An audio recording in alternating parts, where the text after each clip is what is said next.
How much time? 30? 30 seconds? I'm on right now.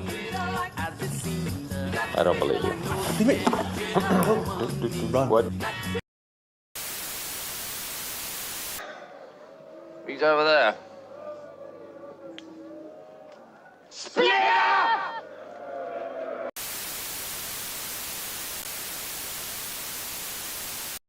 We are now at war in Europe. We need to move to a war footing. We are involved in that. We've mobilized our procurement processes. We're gifting equipment. We need to face Russia directly and rather than leaving Ukraine to do all the work. Did you see that? Did you?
Muchachos. What do you reckon for another Tuesday Brews Day here on My Left Eye? Welcome to the Brews at 10. I'm your host Lefty. Welcome one and all to the stream. Brothers, sisters, they, thems and comrades alike, let's brew this thing.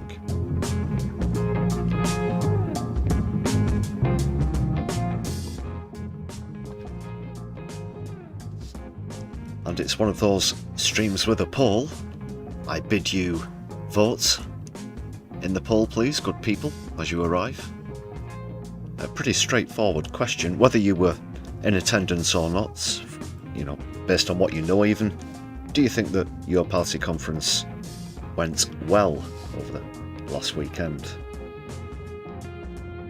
Say you aye, say you nay, or say you not sure? I don't know.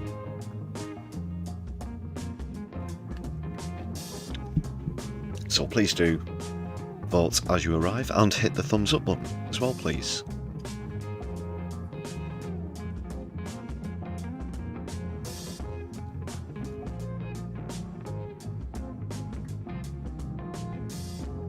Kit, it goes well, thank you for asking.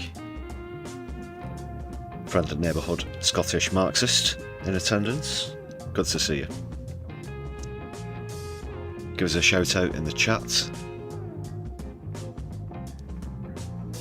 Give us a share on your social media.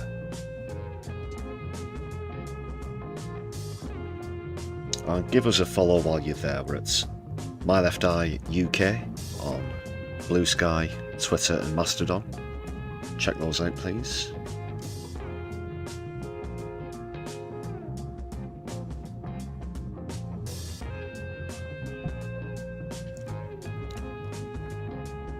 Bit of a catch-up stream this evening, people. I wasn't with you yesterday. I was on Sunday. Going to go into more about the Your Party conference just had more time to digest it all and speak to a few people who were there and see some of the clips of the debates and things like that.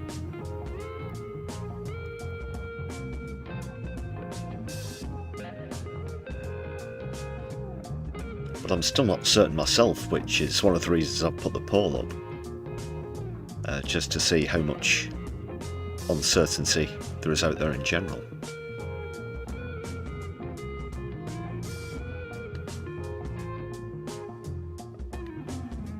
So more about that. I've got a few clips and things. There are positives. I want to re-emphasise that. I do want this thing to work. I really do. I'm not a member. I'm not even sure if I will be a member, even though they voted in dual membership. But unfortunately, there were a lot of public negatives. I think I meant to say negatives put on public display there. But it was pretty cringe. I say pretty cringe. You're a total bloody shambles!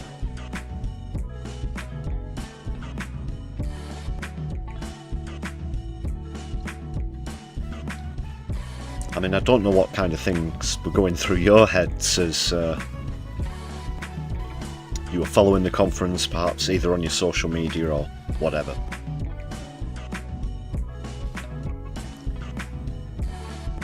I was getting messages from some people who were at the conference as well. I was hearing it. Anyway, we'll get into all of that.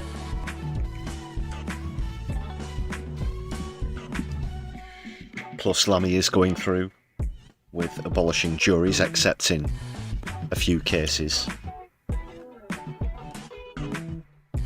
Not really any positives where that story's concerned. But we do have to address these things.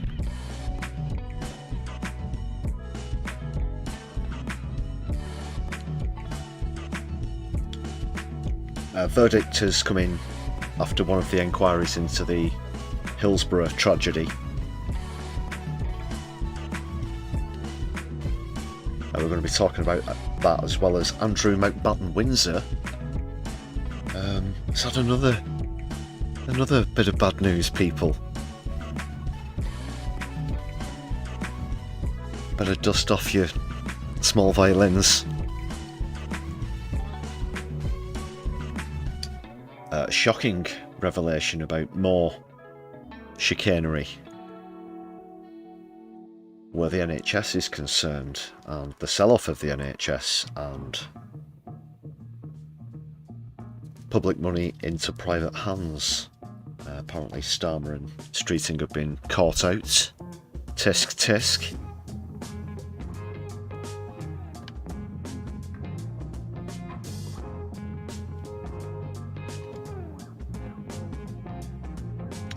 There'll probably be quite a lot of tisk-tisking this evening, actually, people.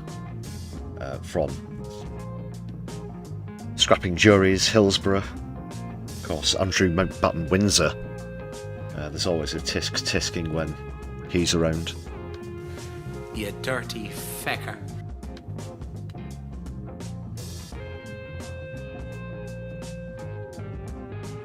And the latest from Gaza as well, a story concerning, unfortunately, much needed equipment and aid still struggling to get through. So that plus a whole bunch more coming up on stream, people, for you this evening. Can you dig it? Can you dig it? Can you dig it?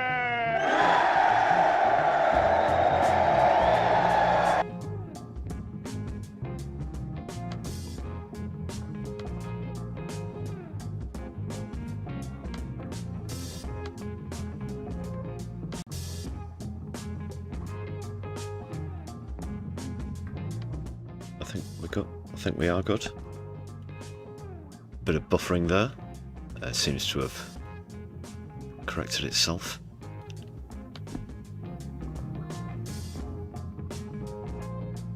Is it going again?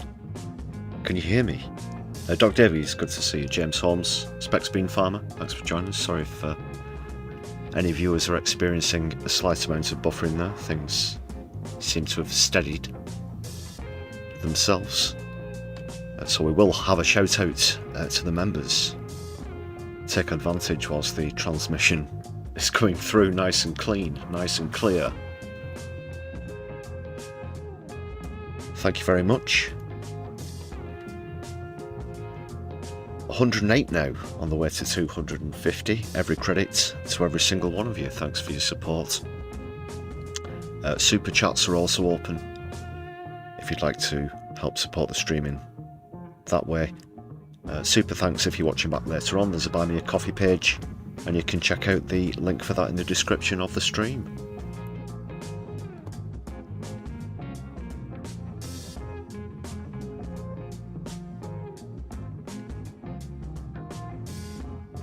It's very nice on the most recent stream as well on Sunday to see a few people celebrating month anniversaries as well.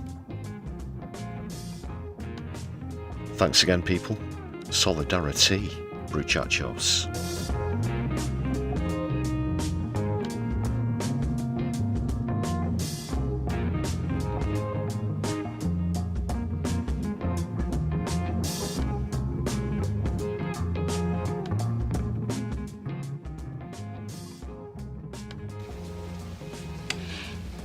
Socialists. Oh my God.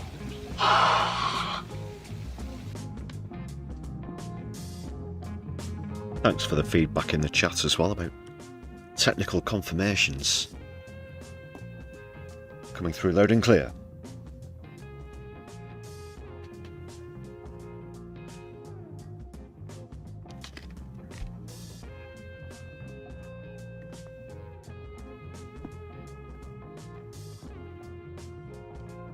So we'll actually be foregoing a comedy clip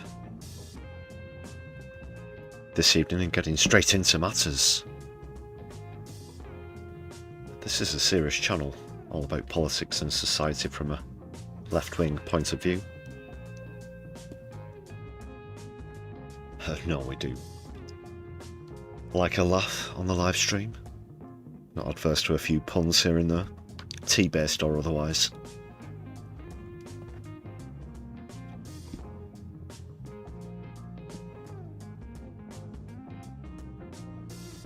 Secret dance move. You voted aye. Have you voted in the poll?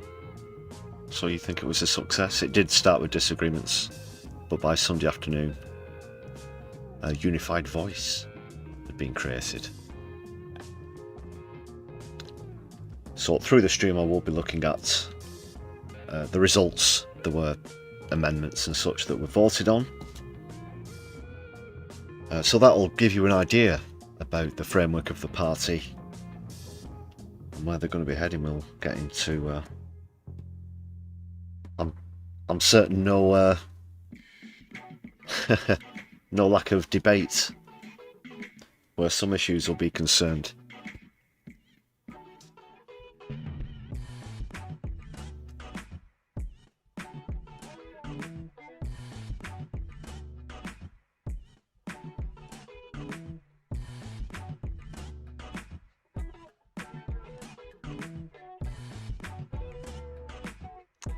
Well, yes, Katie, quality streaming coming from here in Greater Manchester, of course.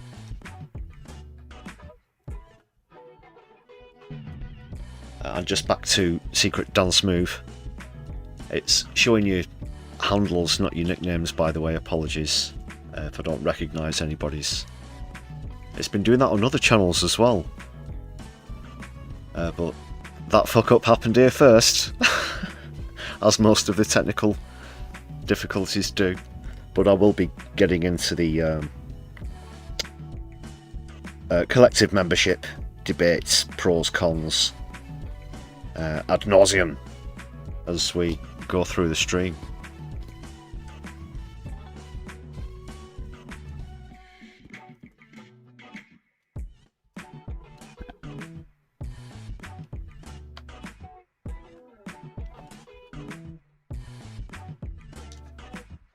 I have more to say about the Socialist Workers' Party as well. I hope nobody minds. I don't normally, you know...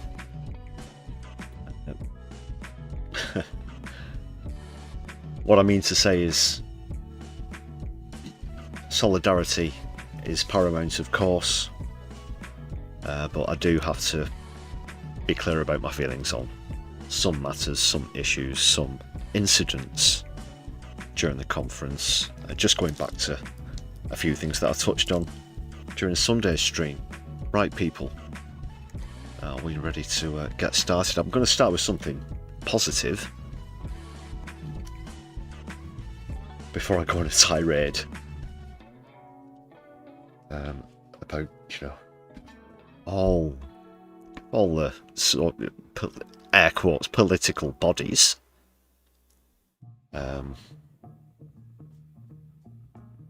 Yeah, I'll get into that later.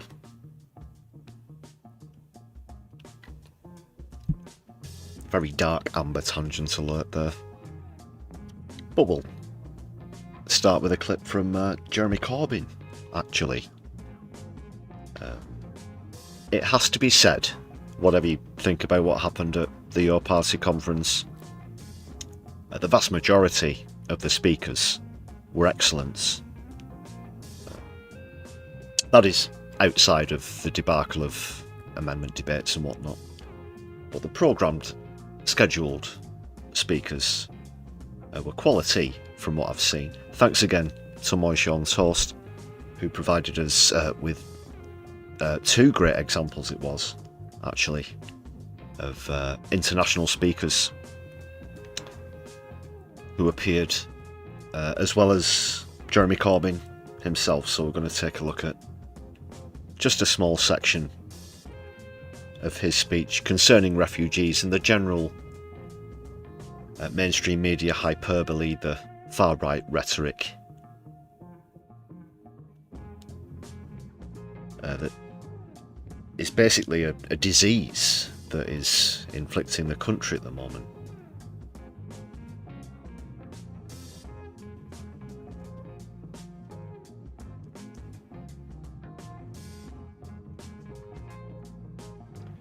And he thinks we can do better. Well, he knows we can do better as a country, and I certainly like to think so as well.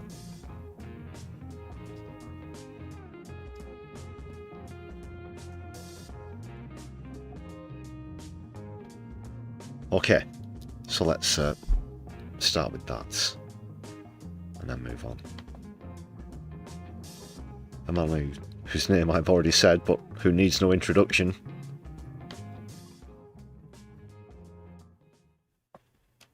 You've heard the language, you've heard the demonization of desperate people, of refugees. What has happened to our humanity in our society, where it becomes routine to label people who have fled from war, from poverty, from environmental disaster, enemies, threats?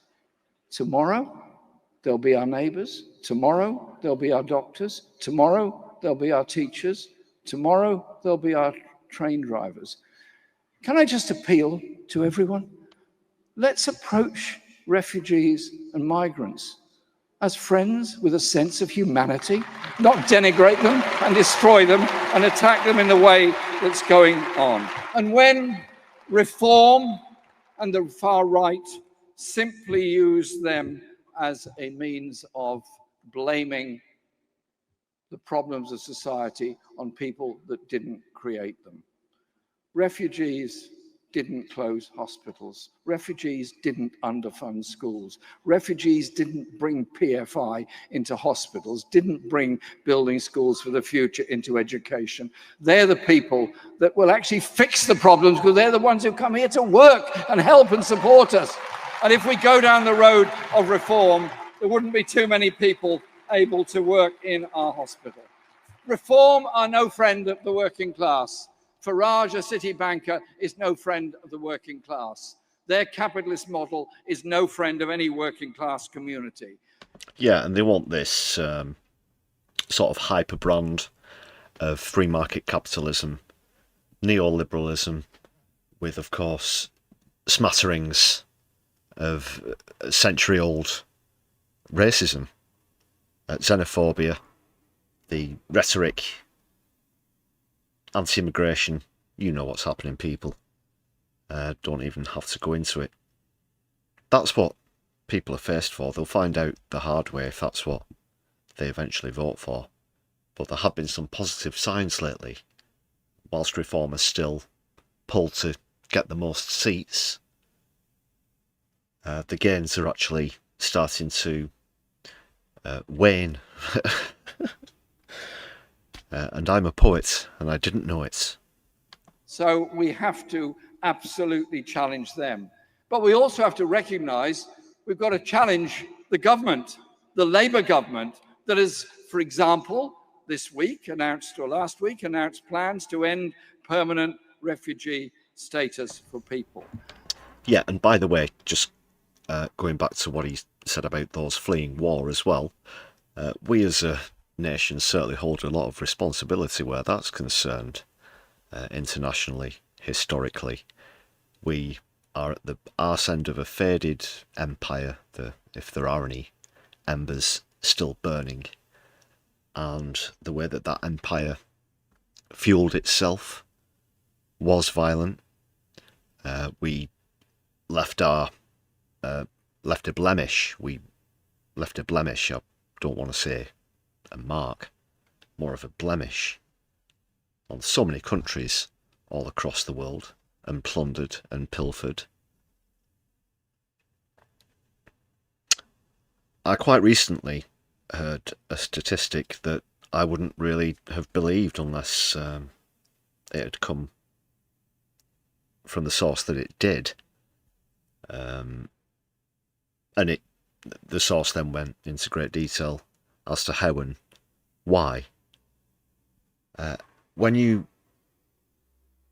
consider the numbers, and I think I might have mentioned this before on the stream, the jewel in the crown of the British Empire, India, for example,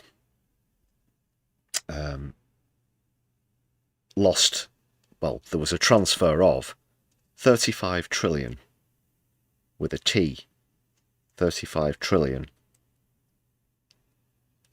to the British Empire. Now that's obviously several times the current GDP of the country.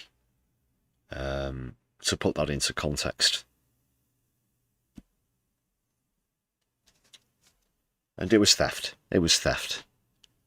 We also created refugee crises, that is, with war and with famine as well, and we have to bear and hold responsibility for that, as well as, even if we weren't responsible, just out of human decency, human kindness,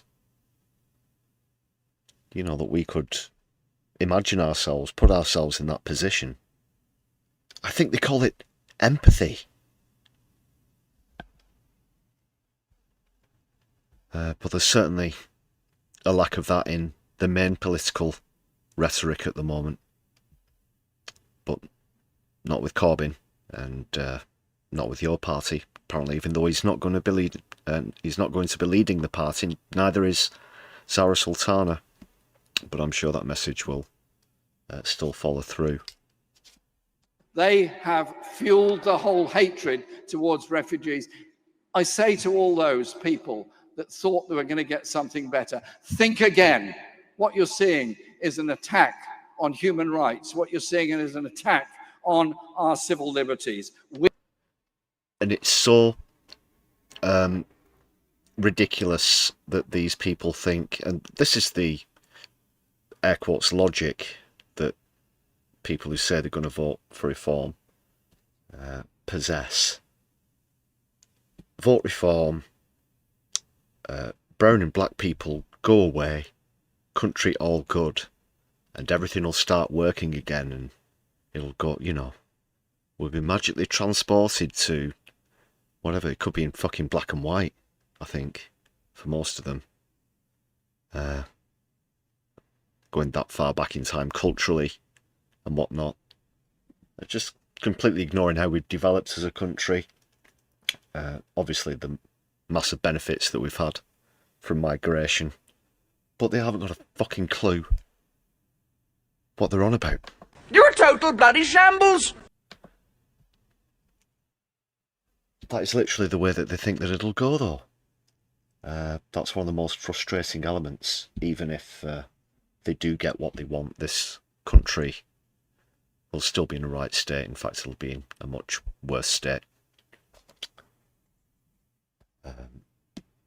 We felt that when we left the European Union, when we left the single market and customs union.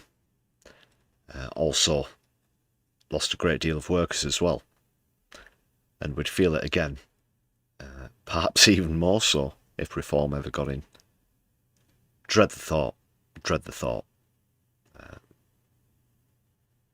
I'd be lying if I said that I hadn't had perhaps some early premonitions or made some early plans as to what actions I might take should Farage become Prime Minister. I can't believe these words are about to come out of my mouth, but should Farage become Prime Minister of the United Kingdom of Great Britain and Northern Ireland. We are not joining in that attack. We're on the other side of that. And if you want to defeat reform, you don't do it by copying what reform do. You don't do it by attacking jury trials, slipping away our civil rights or our right to protest.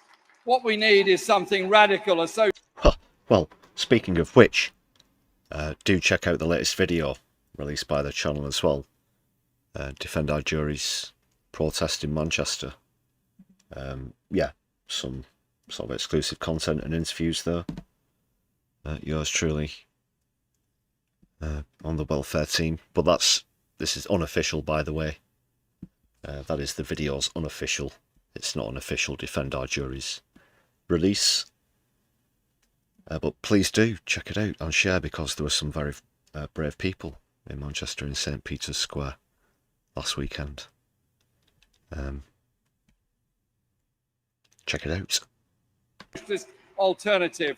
So that's the end of Corbyn's little bit anyway. But he'd mentioned the juries as well. But we'll get on to that.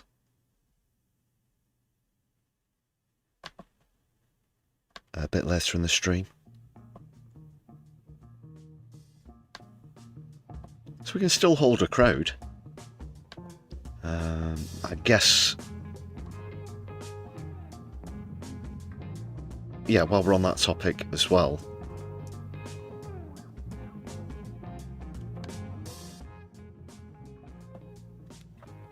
Where we're talking about the collective membership issue or debate. That will, of course, exclude Corbyn, as I mentioned.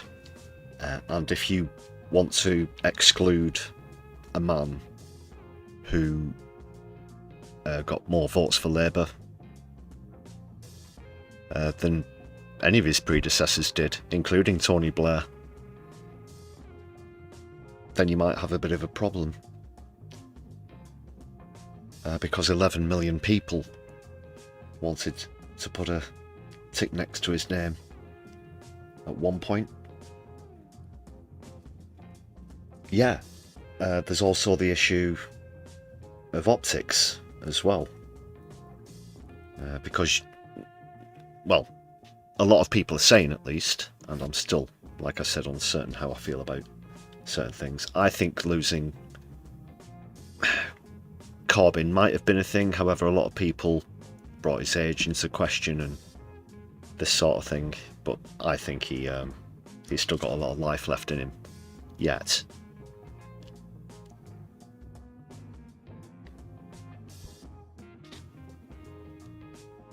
But just back to the optics, a lot of people, when they're going into the voting booths, they're not familiar with the local candidate.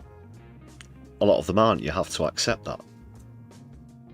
Not everybody's a political nerd or whatnot, but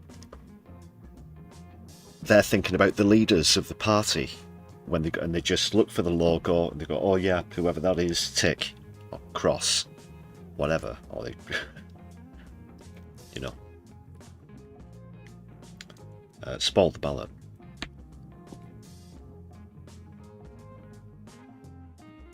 No, but seriously, that's really what a large chunk of voting people consider. The leader, how they come across in interviews, how they come across in debates as well. How's this going to work when it gets down to, you know, the legendary leadership debates that happen in the run-up to elections? Because we're used to seeing the same faces from each party. Will they elect someone who's going to represent them all the time, or are they going to switch? That sort of thing. But it's going to confuse and disorient the public, and the certain sections of the public will just literally want someone they can recognise. You know, that is the person who said the thing that I agree with, I will vote for them. So things like that get lost. I think they will get lost. I'll just quickly see what you good people, Bruchachos, are saying about all this in the chat.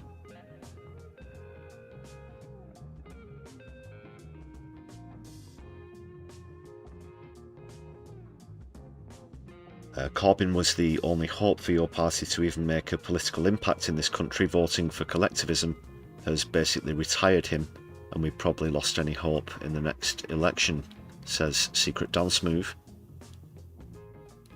Let me know if you want me to call you anything else, by the way, at Secret Dance Move 691. If we want to be formal. Doc Davies, AI politicians are coming, perhaps. Well, we've already got the robotic ones. Hey, at least they'll be able to think for themselves for a change. That'll be one positive, in a way. Opinions? I better just ring the think tank, or what do my lobbyist contributors think? Morbius, great to see you more. You were hoping for a single charismatic leader to take your party forward. You think collective leadership might be something you can bring in once the party's off the ground. Yeah, again, I think they've put the cart in front of the horse, as it were, with quite a few issues. I think Zara Sultana has been a repeated culprit of this recently. Once again, just to reiterate, got a lot of time for Zara Sultana, got a lot of love for Zara Sultana. The first time, I was recalling the first time I saw her speaking in person around the 2019 election, before she even got elected. That was. And ever since, yeah. Been a big fan of hers. However, optics and tactics, I do have some critique there, which I'll come on to. JK, good to see you. Yeah, reform voters, not black and white, just white. Yeah, I was talking about the retro. I don't know what the 1970s always comes up a lot, and I guess it's just because of, you know, your granddad wants it to be the 70s again or whatever.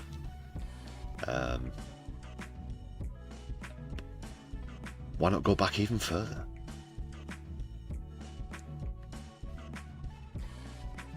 Theresa May with the go home vans. James Holmes, good point there. Could we see things like the hostile environment, as it was known in the Windrush scandal? Yeah, you dread to think, don't you? You really do dread to think.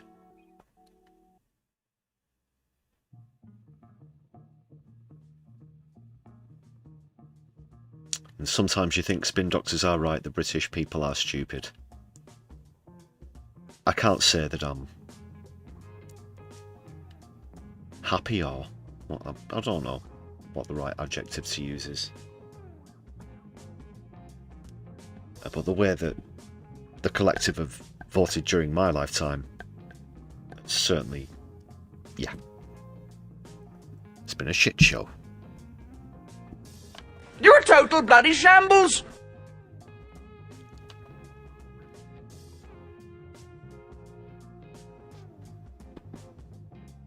thanks a lot for your points in the chat. Keep them coming in, people.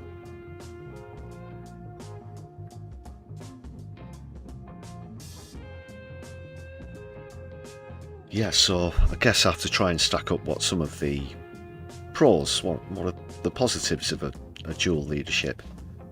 But I have to say, it is a democratic process. It is an unprecedented democratic process, as somebody who's been a member of citizens' assembly organisations such as Humanity Project.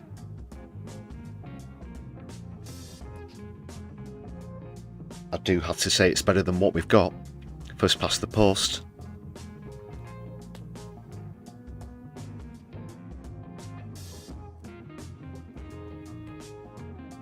But again, it doesn't give you a figurehead. It doesn't give you those sort of branding optics, if you want to put it that way.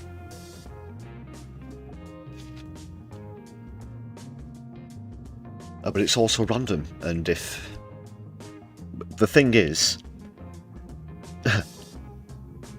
if something goes horribly wrong, there might come a point where you turn around, or your party, whomever, ask themselves, they say to themselves, this might have happened because we literally just chose somebody at random to do this. Whatever the problem might be, whomever the person might be, but because there's sortition in this as well, where they just literally pick someone at random,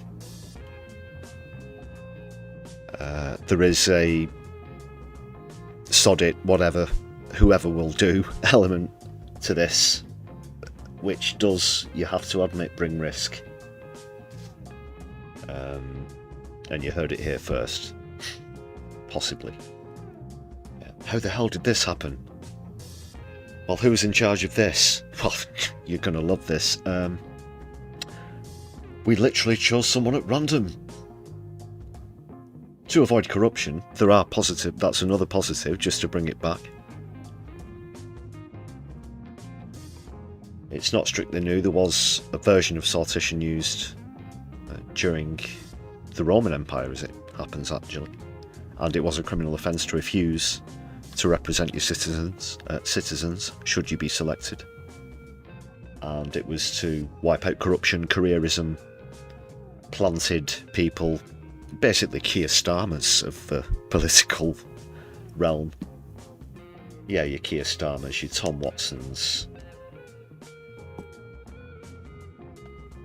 those sort of people. So I'd like to know your thoughts about the pros and cons about that, without getting off on too much of a tangent, because I did say I had something to say about Zara Sultana, the whole boycott thing. I do have a clip where that's concerned as well. Just before I play the clip though, like I mentioned just a few moments or so ago, about putting the cart before the horse, if you want to put it that way, she keeps talking about a lot of the big stuff as though that's what the party can get done first in the midst of all this boycotting and arguing between herself and Corbyn. So in the last couple of days, she would want to abolish the monarchy, was one of them. The removal of the country from NATO is another. And there, again, are only a certain proportion of people who are listening out for those as issues. Even fewer would put them at the top of their agendas. And they really do have to start to speak to the public about agendas that they understand and that they're going through more than anything as they're forming. They've only got one opportunity to launch and to get people's attention. Because if they lose people, then they might never win them back again.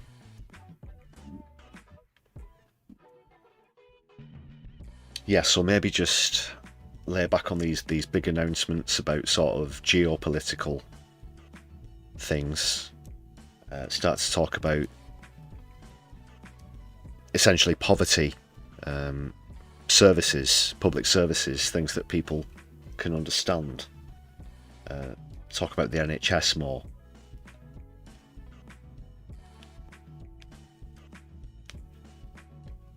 But yeah, this, I still can't believe it. I still can't believe this public falling out during the conference.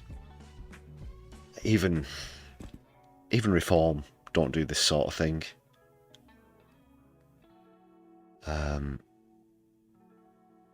As a saying in theatre, the show must go on. I guess politically, the conference must go on. Should have been the clarion call there. But no. Agendas, issues, and already factionism. So people have already started to talk about Team Corbyn, Team Sultana. To put it summarily, it's mostly understood that so-called Team Corbyn was looking for a single leader and for more of a traditional format to the party. Zara Sultana or Team Sultana were looking for collective leadership as well as all-inclusive as well now. That brings us on to this Socialist Workers' Party thing. Of all entities, the Socialist Workers' Party, who aren't actually a political party, they don't stand in elections. They don't organise things. They'll be at your event, that's for sure. If you're putting on an event, yeah, we'll just set the fucking massive stall up right here in the middle of the fucking thing. Do you want some 3-week-old news? They are good people, but this is the thing. Such a fuss over SWP who don't stand in elections. And if they're only there to cause a fuss and make it about the collective leadership or the dual membership issue as well, I should say. Well, they certainly succeeded. Zara Sultana was certainly convinced. But why not just give it up and instead of taking the risk? Because I know a lot of people who left their parties or whatever to be able to get into your party. And then ironically, at the end of the day, dual membership was voted through anyway. Which is perhaps been something of a relief for me. That is, however, that's only where your party is concerned. In terms of how effective it might be. So let's say, for example, you wanted to be in the Green Party and your party. Well, that still wouldn't be allowed. You still couldn't do that. It's like your party say it's okay, but it's still in the Green Party and every other political party's rules that you can't have dual membership.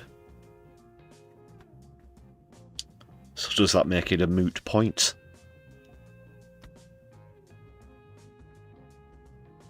So yeah, glorified newspaper shop, Andy Carter. Great to see you on the chat. That's how I'm feeling, and believe me, it's happened. They tried to do it to...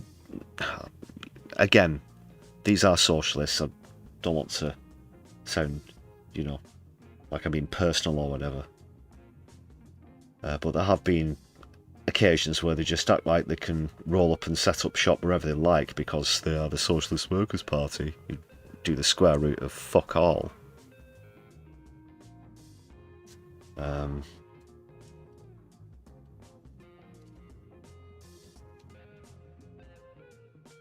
It's just crazy. It's crazy.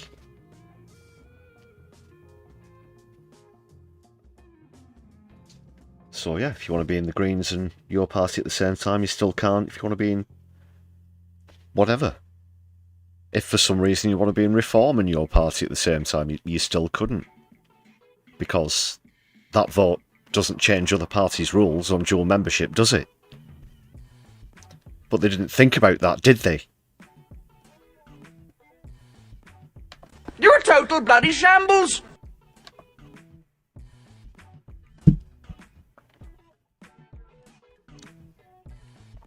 Max, I'm just going to say Max instead of the whole name. SWP show up at your local Trans Pride. One of the guys also spoke on the open mic on a day where I didn't need to hear from a cis person.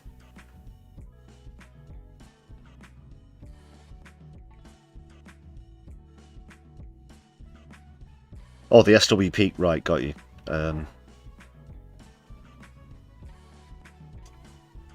Yeah, I don't know what it'd even tempt people to join the SWP.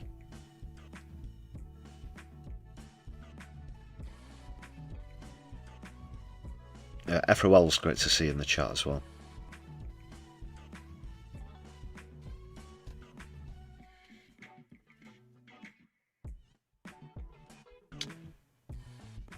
Okay, well, was our people? I was just going to ask you actually to give me one quick moment.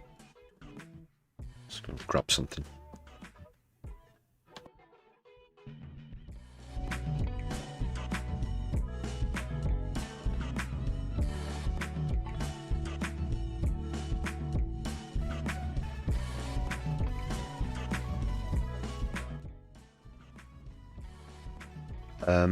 Yeah, where was I? Zara Sultana and these big policies. And I do have to say, there is a sense of hypocrisy, perhaps double standards in there.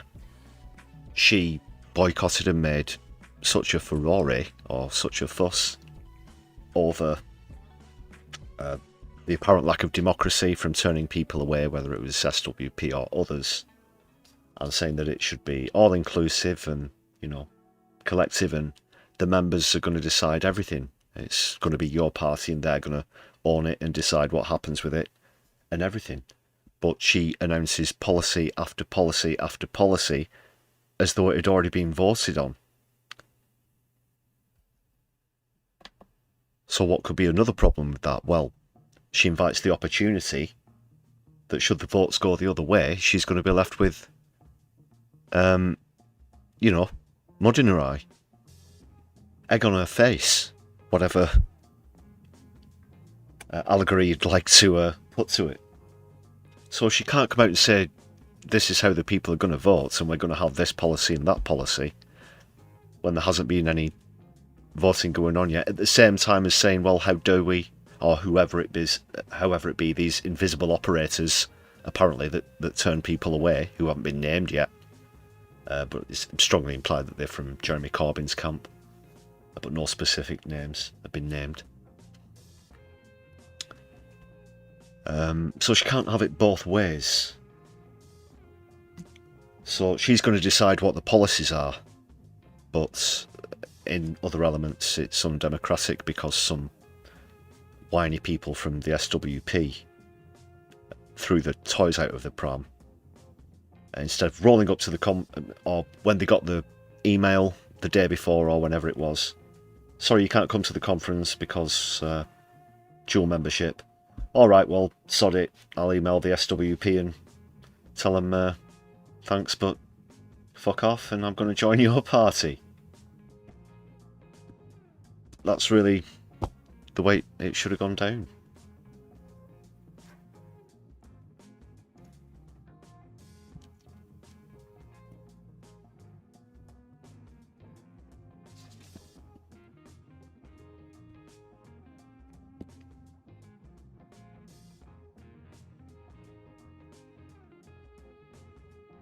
So we still don't know who the leaders are going to be. Collective leadership, that's still a very spurious term.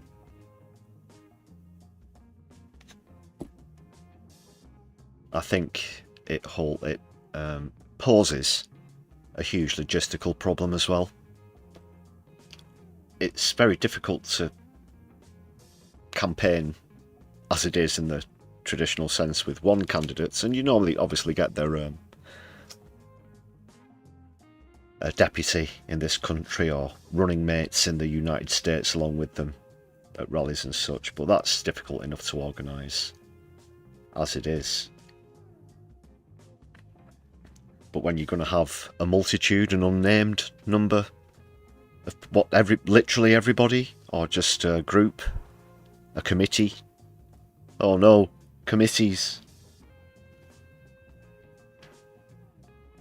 We're going to get to your haircut has not been approved by committee.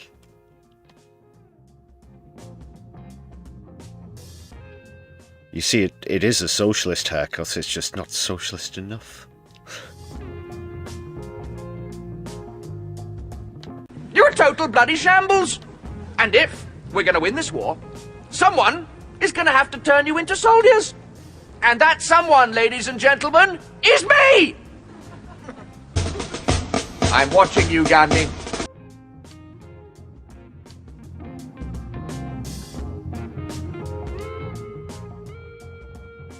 Well, I guess with collective leadership, there's one thing that they can't be accused of, and that is populism. To be very clear once again, to reiterate for anyone who doesn't already know, I'm neither a member of your party or the Green Party. I'm still technically a member of grassroots Socialist Party that I've not really been involved with for some time, I have to be honest. Might be perhaps making some kind of transition in the near future. Because quite a lot of other people who I know have. In fact, one of them actually appeared on the stage during Sunday's amendments debate.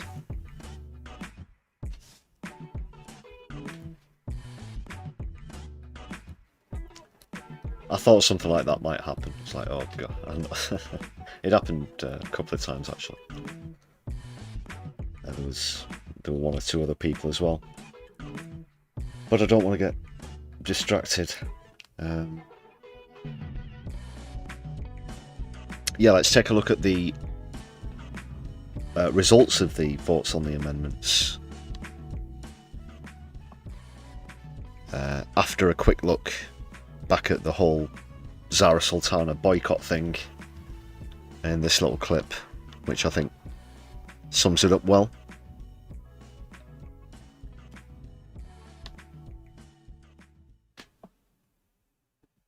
All members welcome, more the merrier. No, I've got it off. I can't get it off. Hang on,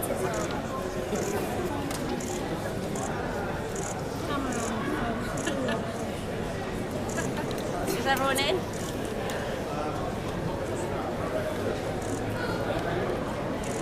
Thank you so much. I mean, it's just in like 40 years, it's going to be a pub quiz question. Which politician boycotted the launch of their own political party in 2025? And you know what people will say in 40 years' time or whatever at the pub quiz, or might even be on the general knowledge round of Mastermind or whatever. But they'll say, I can't hear you because I'm dead from climate collapse. That's not a joke. Great, cheers.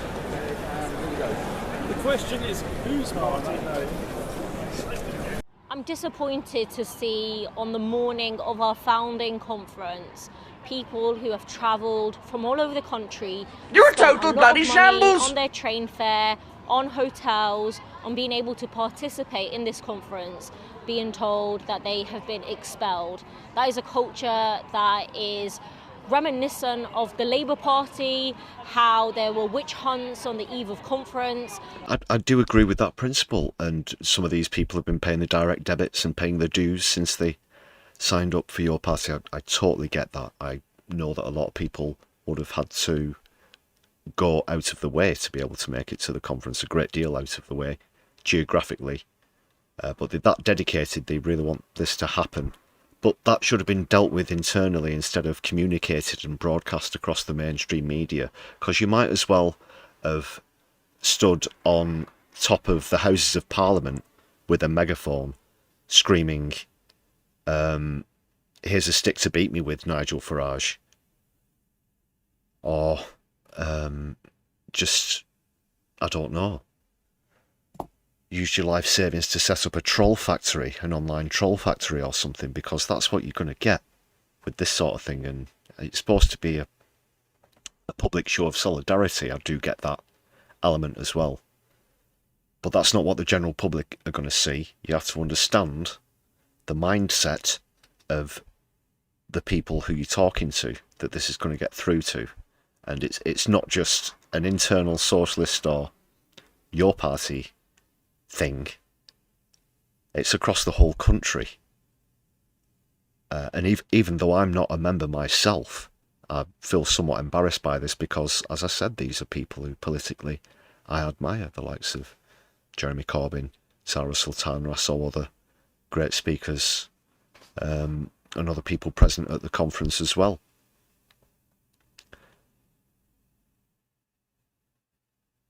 And that's not a nice feeling to have when I first heard about this as a thing, as a project. We were all delighted.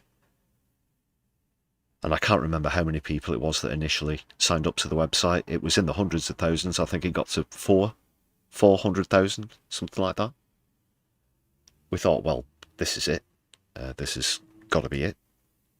And then things slowed down and there were disagreements, and then Zach Polanski took off. And now there's this, and especially not where you've got to make up ground on reform. You've also got Zach Polanski to compete with, and there's barely any internal squabbling going on in the Green Party at the moment. It doesn't make you look good. It doesn't make them look good. But perhaps the dust will settle eventually. We'll go through, like I said, the votes on the amendments, and we'll see what... Did it get to 800,000, was it? Okay, yeah. Yeah. And I do remember saying at the time, I said they've got to make this work because they're obviously not going to turn all of those website registrations into sign-ups for the party.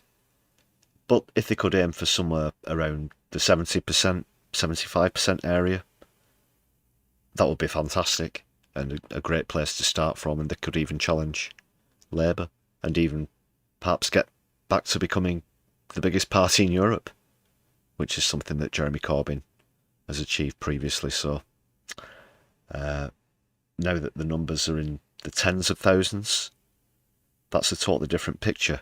In fact, one statistic I want to mention before I forget, I heard, that stopped the entire conference from collapsing, and this was on the collective leadership vote. Some 19,000 people, which is a very small amount of people compared to, say, 800,000 who initially showed an interest in the party. But some 19,000 people voted through the night, and I think the voting opened at 8 p.m. for that one or something. Very bizarre. But they were the ones that swung it towards collective leadership. One thing I haven't mentioned is, bearing in mind, if they'd voted for single leadership, there'd still be this debacle between Sultana and Corbyn happening. Plus perhaps a leadership battle going on as well. So now that's not going to happen, obviously. But yeah, just 19,000. And I think it was on the Crispin Flintoff show that I saw that. I was watching some of his coverage. Highly recommend that, by the way. Do check out a bit of Crispin. He was granted a press pass. Unfortunately, this channel wasn't. But maybe next year, people, if they still exist. You're a total bloody shambles! That's a tongue-in-cheek clip, by the way. I love you, Zara. I love you, Jeremy. Come on, you can do it. You can get it together. Please. Please. How members were treated with contempt. I refuse to be pushed out, but we need to establish the party, have democracy at the very heart of it. And now here are all of our policies that I've just decided. We're going to abolish the monarchy, and we're going to leave NATO, and we're going to have a one-state solution on Israel. Excuse me, mate, we haven't voted on it yet. I'd like to know your thoughts about that. Please let me know. That is the topic, not the shit Geordie impression. But let me know in chats or in the comments if you're watching back later on. Just have a check, give it that thumbs up button, please, people.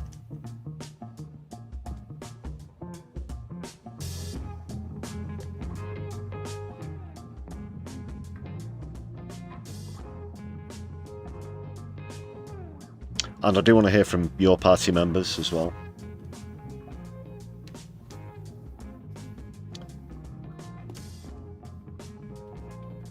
Not Phoenix from the Flames, but the, I don't know. From the shambles of the opening conference. Where are the positives? Where are things going to go from there?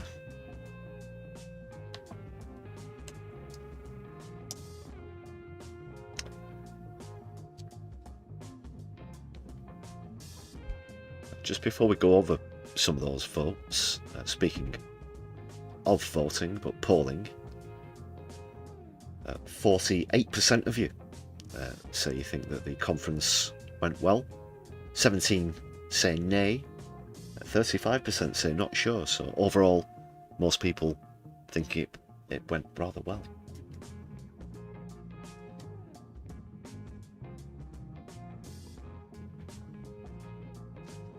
I would have been very interested to see the real-time membership stats of Green Party and your party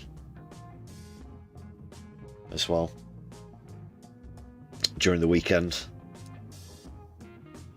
and well, yesterday and today as well, as perhaps some people make their mind up.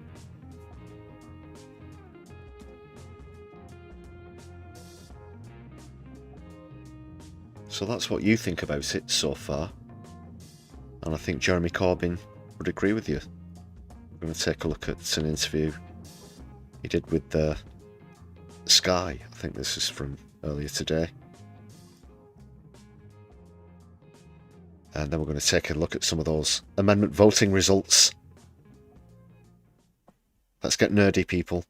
It's been a little bit bumpy over the last few months in the setup of the party. Well, we didn't find a handbook on how to form political parties. So, yes, there have been, of course there's been some problems. Of course there's been some stresses and strains. But I tell you what, it's got a lot better in the last few days and weeks. And we're going to get through this weekend and we're going to come out of it with an effective, alternative, left political voice in our society. And that's something I'm going to be very proud of when we've achieved it by Sunday night.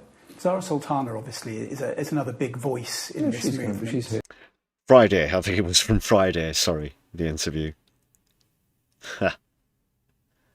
Whoops. Are you two friends?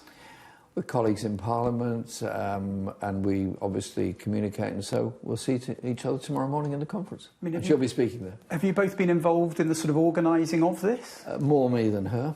Yes, but because I've wanted... Oh, I don't know. That was a sly one. I'd not actually watched this interview in full before I uploaded it. But the me more than her, I don't know, that slipped out a bit. Ooh. All she's done is moan about it on social media, made her look a right prat out of all of us. And, yeah. Me more than her. Well, you have to say he's the more experienced one. 1983 first got elected. Yeah. That's about the same time Zara Sultana was born. The conference to happen, and we've got together a group of volunteers who've done an amazing amount of work. They're all volunteers, all unpaid, and they put an incredible amount of work to ensure that this conference happens. And so to organise a big conference in a big venue like the conference centre here in Liverpool is no mean achievement, and I'm full of admiration for our team of volunteers for what they've done. She obviously launched a sort of bit of a fundraising effort that didn't seem to have been kind of rubber stamped by everyone within your party. I wonder, has that money come over to your party? That money is being transferred across to our party. But not all of it yet? It's coming. Yeah, it's probably the first time in history that someone's been told off for raising, what was it, 800 grand for the party, but it did happen because it wasn't sort of ratified or whatever. It was a bit of an ad hoc announcement which led to the initial falling out. Okay. I mean, would it have been easier to organise this conference if you had all the money? Not ad hoc. Obviously, having money up front for a conference is a big help. Okay. Do you know how much they cost? No, don't tell me. A lot, I bet, yeah. I mean, she's had like millions of pounds. A few choice words in the last few months. I think she talked about a sexist boys' club running parts of your party. I mean, I presume she's talking about you and people around you. I think you'll find she later... No, it's the Sexy Boys Club. That's 2 doors down. Sorry, wrong office. Retracted a lot of that. It was an unfortunate choice of words. We have an independent alliance group of MPs. We were all elected as independents at the election in July 24. I was one of those that was elected. The other 4 colleagues all happened to be men. We have worked very well together where we... But they were elected. And he did iterate that. I'll just skip back slightly. He did reiterate that there. They were elected. It's all happened to be men. We have worked very well. We have an independent alliance group of MPs. We were all elected as independents at the election in July. Oh, okay, so... Right. Of the independents who formed that group, the sort of pre-your party thing, the Socialist Independents got together. And by chance, by way that they were elected, most of them were men.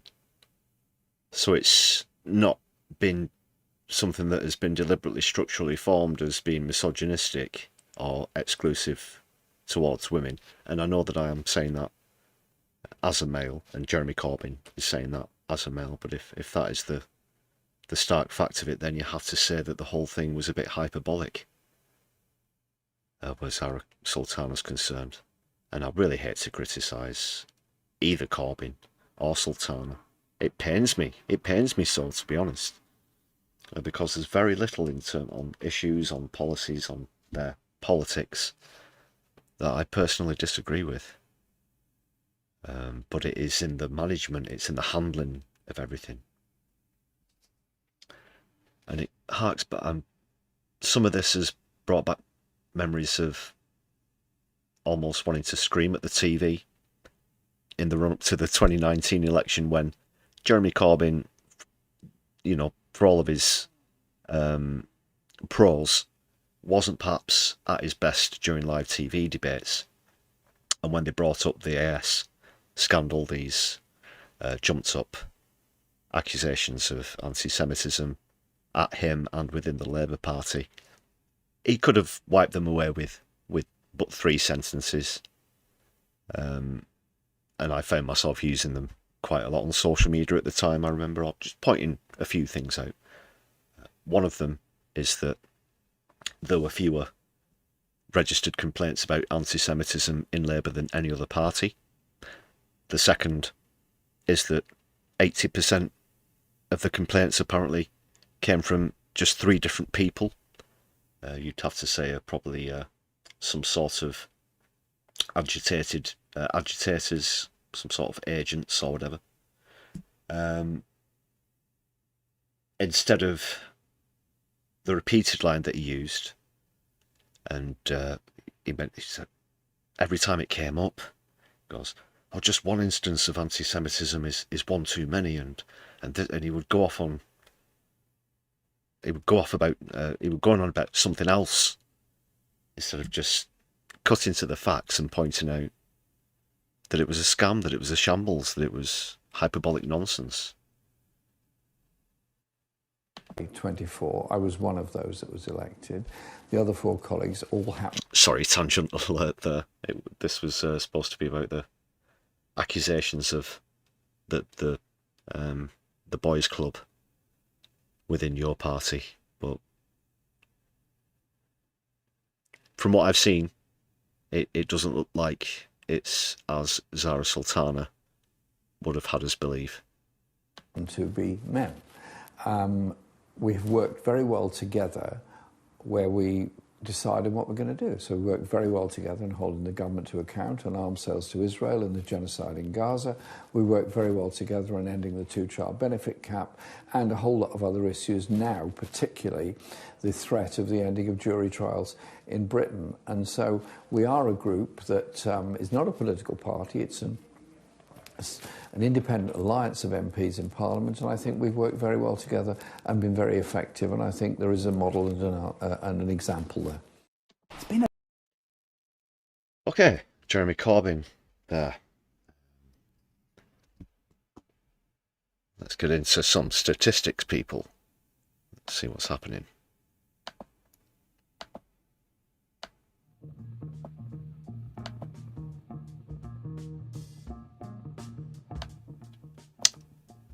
Agent provocateurs is the phrase I was looking for. And Mobius, yeah, there certainly are agitators, saboteurs, agent provocateurs in your party.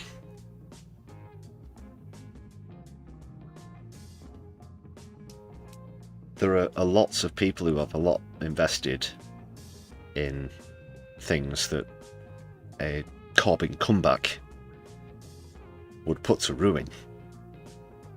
And these are absolute shits, these kinds of people. We know who we're talking about.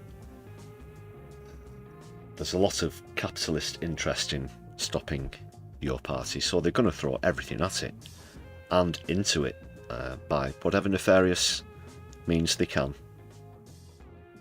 But that's one thing that has to happen in your party. It has to be hermetically sealed, airtight to neoliberal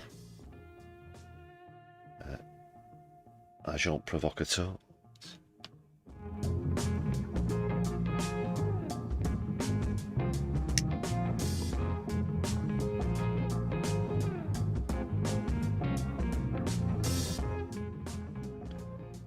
Chris Hughes, yeah, I was maybe going to mention that later. It's not a spoiler, I guess, but yes, there was an official announcement earlier today. Just Up All are not returning. However, a lot of the people who took part in non-violent direct action with Just Up Oil have formed a new organisation, Take Back Power, which is essentially about basic wealth distribution. We need to get our money back from these billionaires, people. I'll be talking more about that in future content, but thanks for bringing that up in the chat.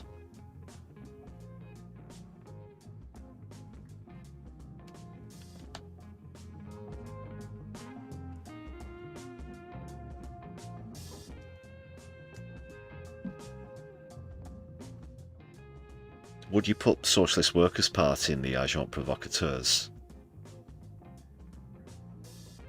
realm, or do you think that they just made a massive cock up in throwing the toys out of the pram?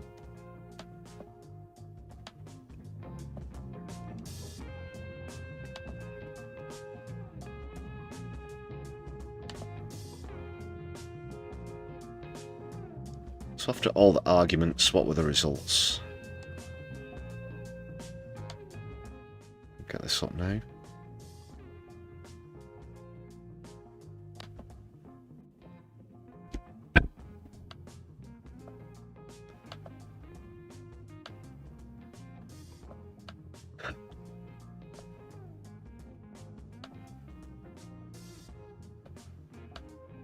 In what you do also have to say is one of the biggest political anticlimaxes ever. They voted on the name, and as Jeremy Corbyn, Mr. Show Business, And no, I love Jeremy Corbyn. But yeah, as he announced, the name of your party is your party. There was a vote on the Constitution, overwhelmingly voted in by over 90%, as you can see. 90.3% approval on that matter. These are the big things. The political statement as well, an even bigger margin, almost 93%. Same with standing orders. Same with organising strategy. But these are pretty important ones as well.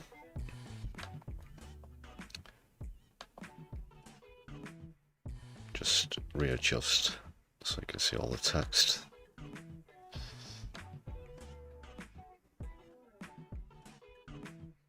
That'll do.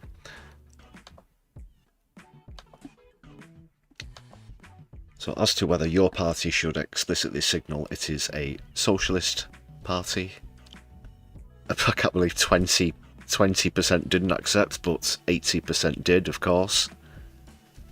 But is that evidence of plants infiltration? Is it 20% infiltrated already? Like, who, I don't know.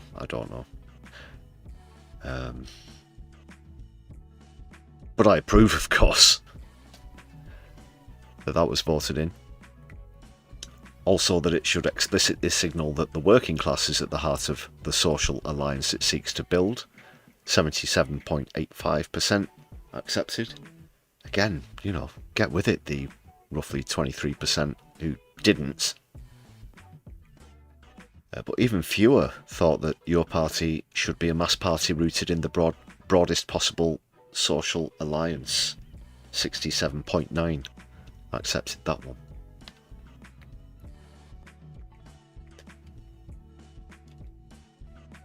Let's see, some of these constitutional amendments were pretty close. I won't go through all of them.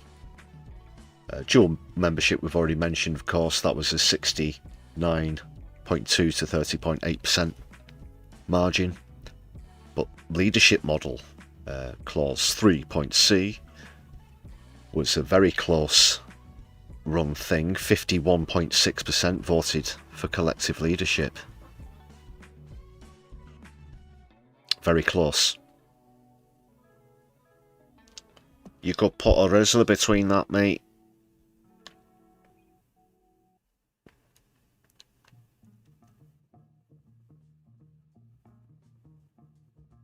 Pretty close, 58 to 41. I don't know, it's still 17% difference, but on the Central Executive Committee elections,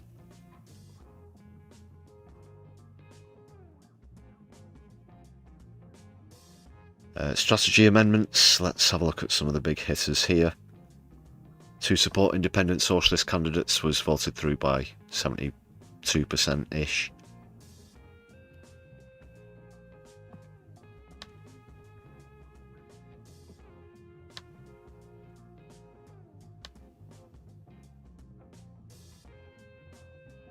Committing to the fight for trans liberation, 71%, very strong vote there.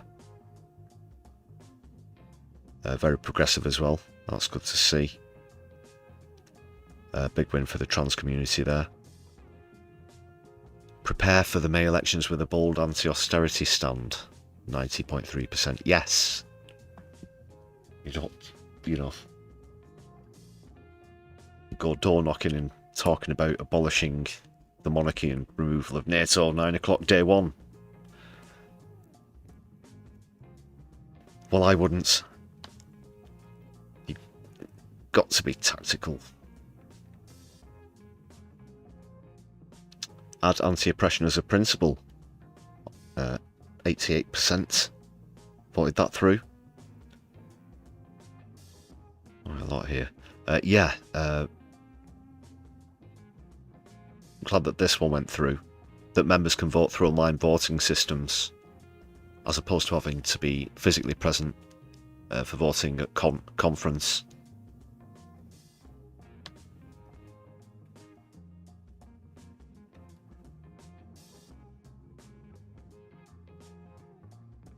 So where sortition was voted through by quite a margin was on the matter of the conference being attended by delegates elected by party branches, plus a portion of delegates selected by sortition. So it's a bit of a mix there.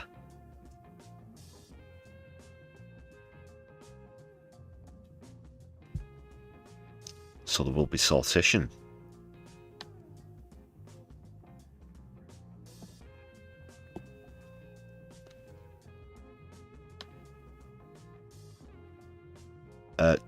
I won't get into complicated things about term limits and such amendment point dash C voted in by 2/3 majority or whatnot, some of the finer points at the bottom.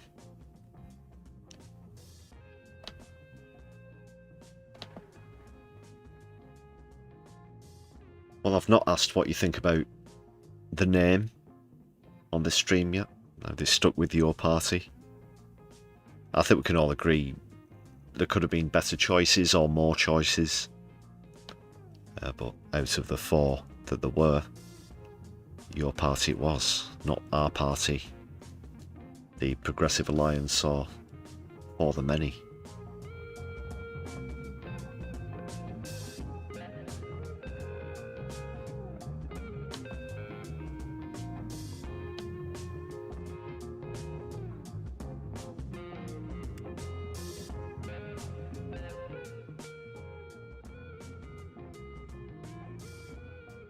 Mandatory reselection, yeah, that's a biggie.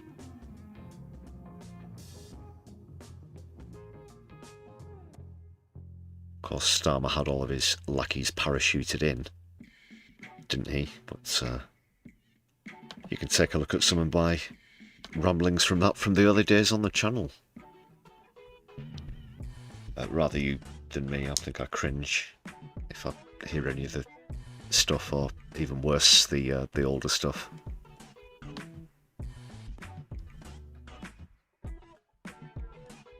It's good.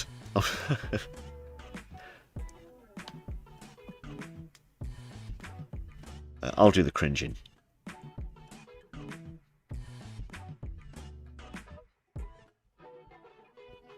Oh, Comrade as well, being used a lot.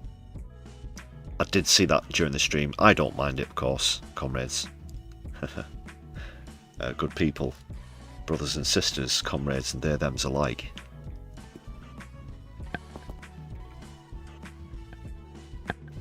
But if any of you were watching the live stream and you were following the live chat as well, which was very lively, to put it that way, it was getting pointed out a lot. It's like, oh my god, they keep calling each other comrades, and it was the chair that were doing it a lot. So if someone wanted to say something else, it was, so the comrade with the whatever coloured garments.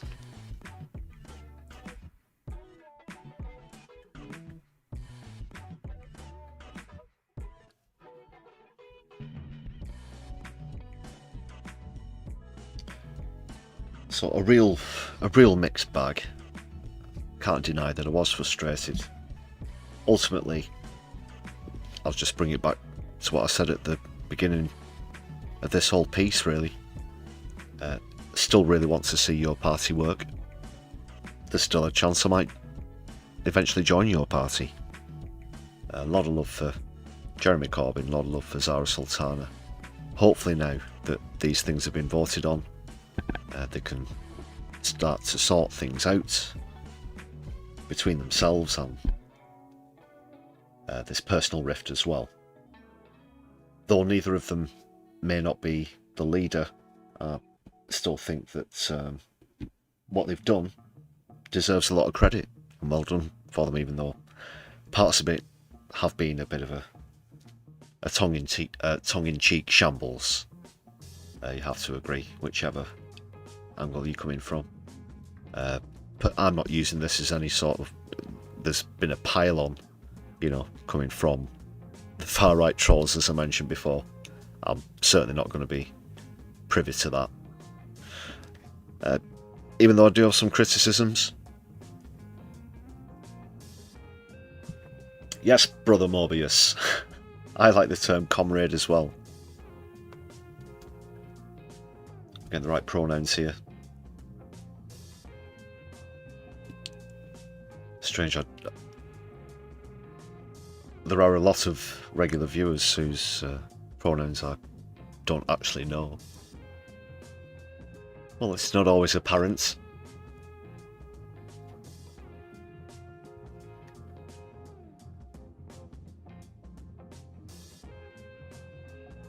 Unless you have an avatar with you in it, in which case it's still not clear to make out. It's only a very small picture. Anyway, let's move on. We've got some other topics to get into.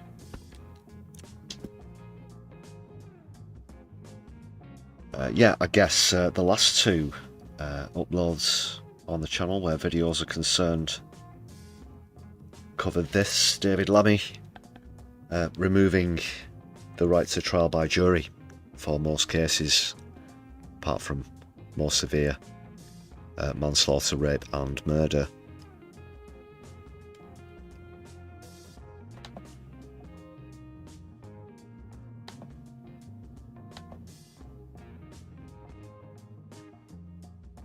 And it's appalling. It's an absolute affront to justice. I've got an article here. Get this up.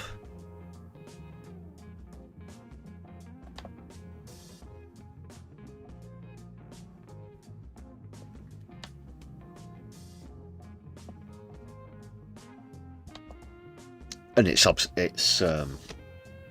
open season basically now for even Robert Jenrick managed to sound like he has some grey matter to rub together. You know, there's still a few mesons and neurons whirring away there inside his noggin.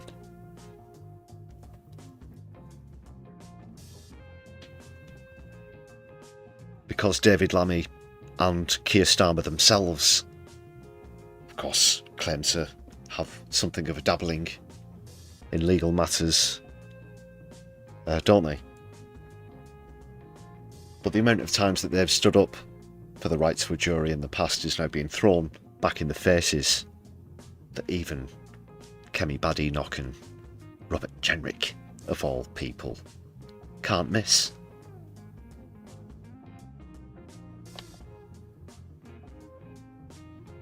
Well, tell them, Rimmer. You're a total bloody shambles! They are a total bloody shambles. David Lammy's a total bloody shambles, that's for sure. No tongue-in-cheek where that's concerned.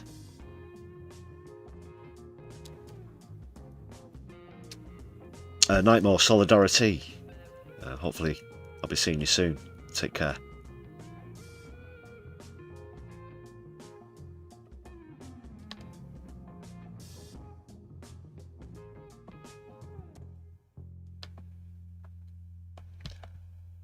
Quick whiz through the article, and then I've got a clip from the parliamentary debate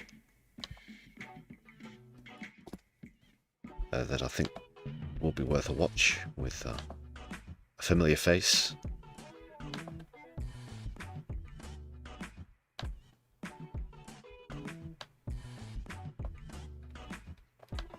So any crime that would normally result, and this is, normally, sentences of less than 3 years. Just very quickly before I start to skim through, I have to say where climate protest is concerned, and I always have to wedge this in, being particularly biased myself. Yeah, a lot of high-profile cases have been brought up as well about this where protest is concerned, where people have been acquitted by a jury of their peers.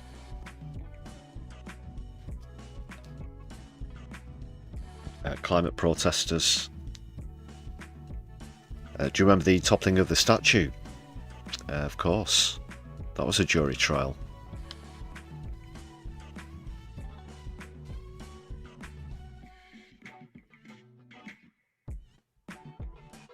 So they're going to be creating these so-called swift courts. let's just say a certain marsupial that's normally associated with Australia comes to mind. Will come in under the government's plan to tackle unprecedented delays in the court system. But like I said in that video about this, I do go over the reasons why it won't. All it will do is mean that so many people don't get the justice that they deserve. Won't do anything for the numbers.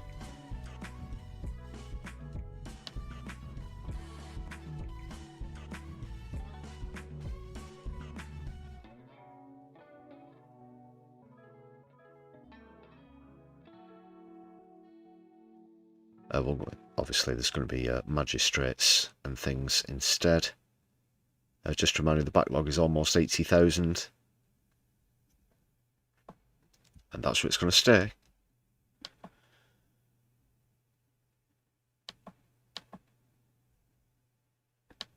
Just 1 second, people. There we go. Lost the music. Graham, Solidarity, Free Palestine, Viva Viva.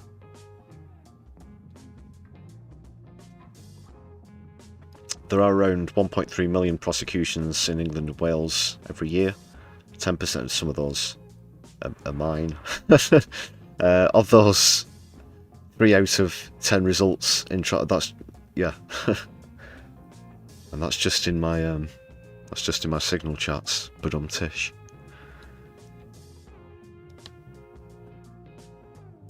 Evidence also shows that ethnic minorities get a fairer hearing with juries than with magistrates alone.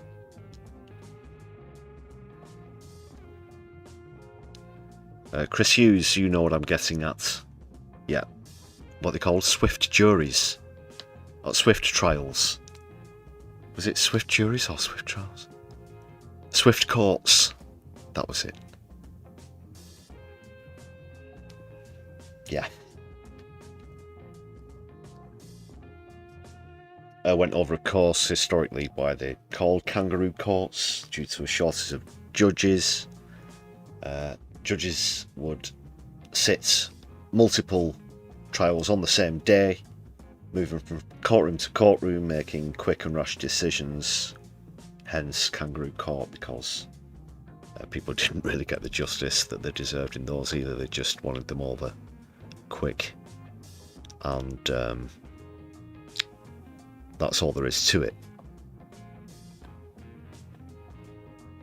And if that's what it's going to be like, it's pretty foreboding.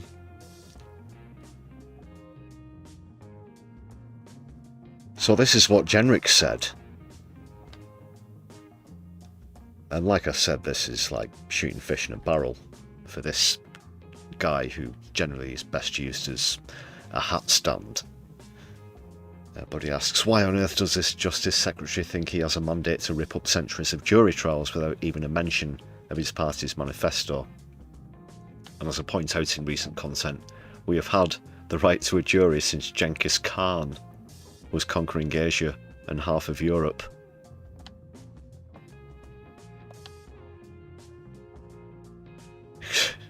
Imagine the debate and conversation around tables at taverns and inns or wherever. Have you heard about this Genghis Khan fella then, who's going all over Asia and Europe? Aye. And we get right tit jury trial and all. Oh, aye, that's not bad. Obviously, in ye olde. Liberal Democrats said jury trials were a fundamental right and called for a strategy that increases court sitting days, makes better use of underused courtrooms, fixes broken private contracts and leave defendants stuck in prison vans, invests in rehabilitation to reduce reoffending.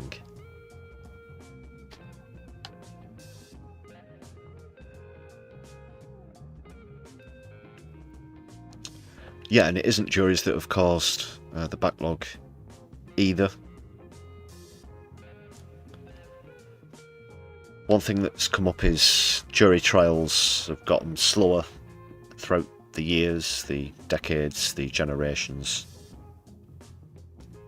But that's for positive reasons. It's because of things like introducing translators. Yeah, they didn't used to have translators during trials.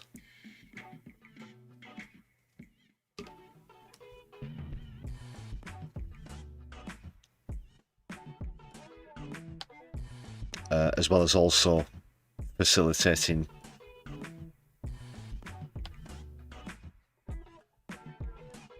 sorry, I'm just scrolling as I'm trying to think. Yeah, as well as facilitating people with access needs, etc. It's awful. It's awful. Let me know your thoughts about this in the chat, please, people. I'll move on to another topic. Final plug for the vid. Check out the vid.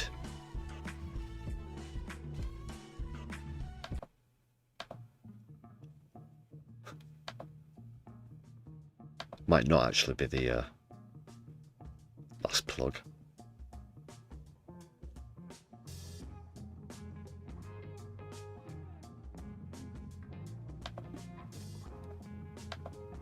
Speaking of affronts to justice, this story from today, after an inquiry into just who's responsible, because the families of the 97 victims have been waiting since the 1980s. I think it was it in 1989? Yeah, 1989. So they've been waiting a very long time, and it's come to what can only be described as an insult.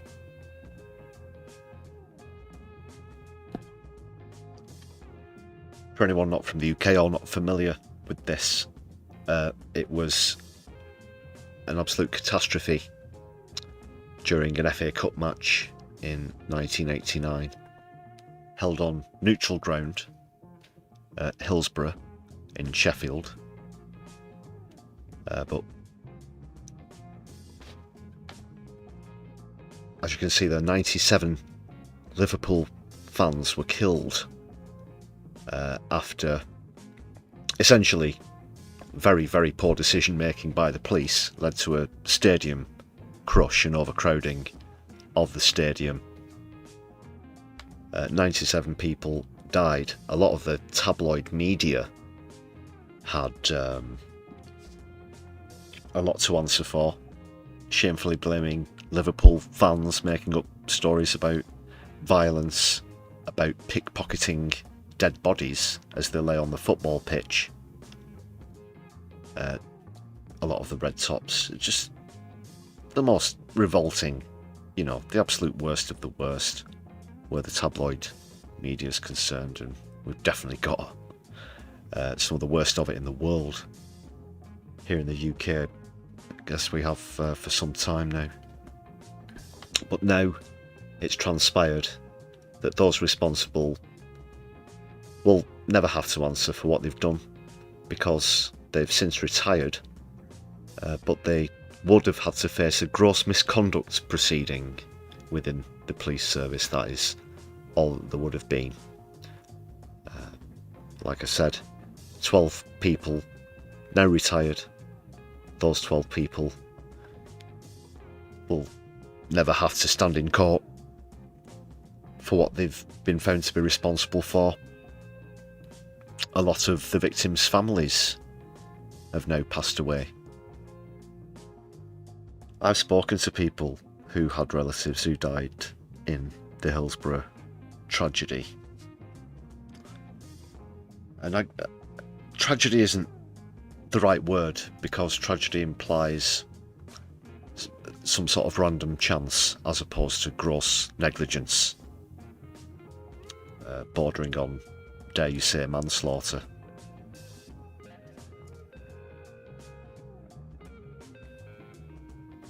So a very emotional time as well, but certainly you can see those scenes there from 1989.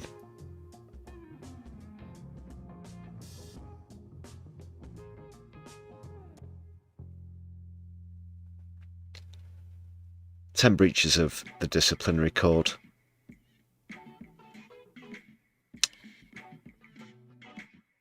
The match commander would have faced those 10 alleged breaches. 8 other South Yorkshire police officers.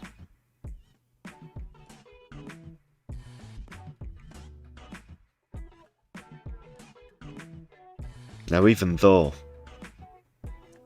this wasn't the days of mass CCTV that we have now, mobile phones, so on and so forth, it was abundantly clear at the time that the police were responsible. So if you want to know the very definition of a whitewash, then this is it. And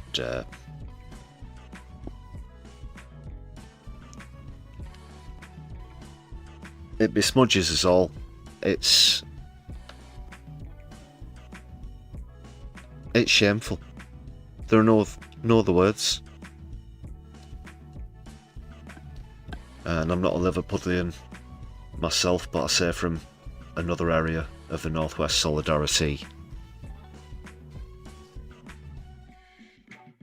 To all of the families and all of our viewers in Liverpool.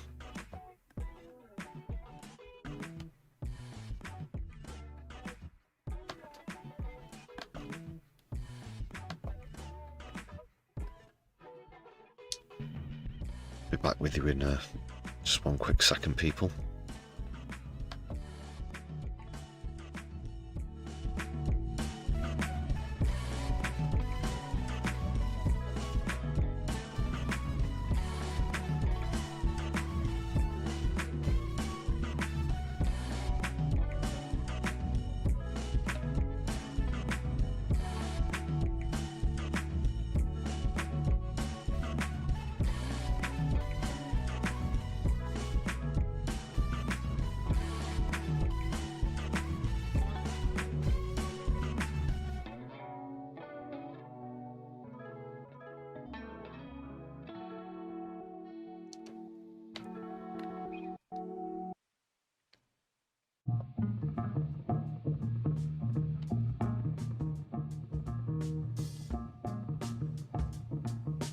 Okay, Andrew Mountbatten Windsor is in the papers again. Oh dear. This time it's something we can actually smile about. It's nothing repugnant or repulsive as it normally is. You dirty fecker. But his woes continue, so pull up a deck chair, get out the popcorn, and let's see what's happening.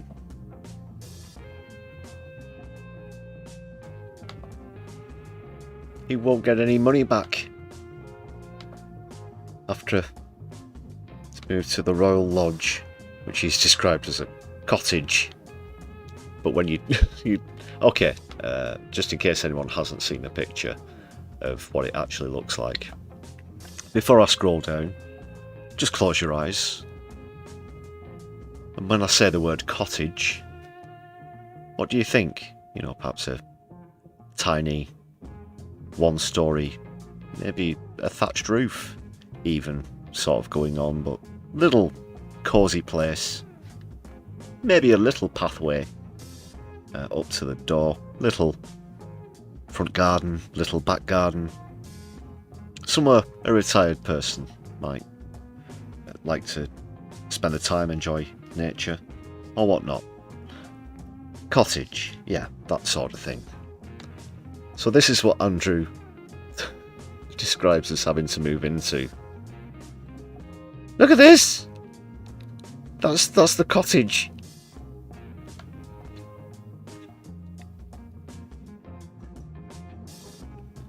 And there was another one as well. And it was, I think you could have, did we look at that on a stream? We might have done. But you could have fit like 15 cars on the driveway or something like that. It was ludicrous. We'll come back to that picture as we go through the story. Because he's not going to get any compensation when he leaves. He could have been entitled to almost £500,000 for an early surrender of his 75-year lease. But a report from the Crown Estate for MPs on the public spending watchdog says that the property is so dilapidated and in need of repairs that in all likelihood he won't be owed any compensation.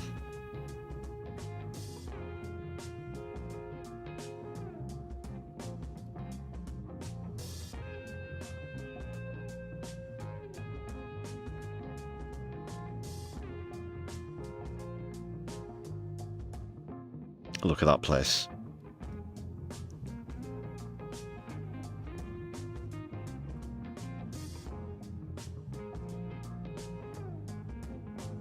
He paid £8.5 million up front when he took on the 75-year lease, which required any requirement for rent based on a notational rent of £260,000 a year.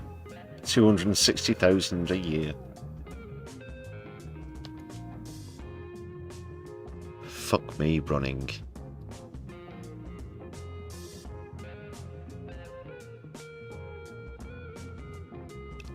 So yeah, the King's withdrawn all financial support. He's pulled the plug.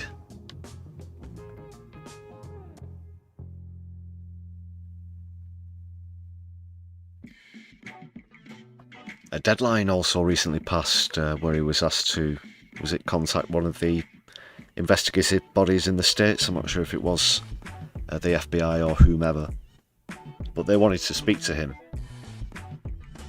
Not strictly with accusations, but for information gathering. If he was at these parties, he must know something. Come on. There are people out there who know quite a lot about this. So the deadline passed. He stood them up, but now he doesn't have the protection of his titles. His big brother's not going to get him out of this one. Oh dear, oh dear. Small violin, big tissue time. Would someone please think of the former royals?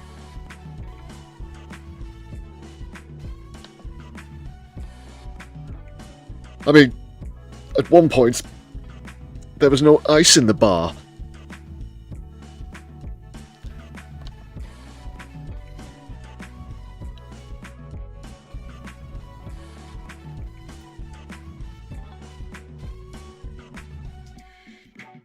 Keep it coming in the chats about that one, people. In the comments if you're watching back later on. Just double, triple, quadruple check you've hit that thumbs up button. That'd be amazing.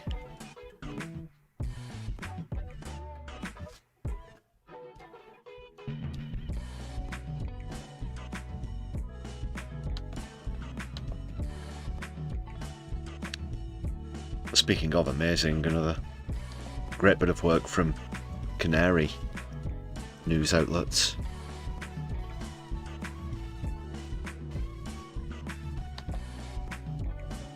It's the sort of parent outlet to the Squawk Box as well, which I know that a lot of viewers will be familiar with. But this article just tells us, confirms what we all knew already, but they've been caught red-handed.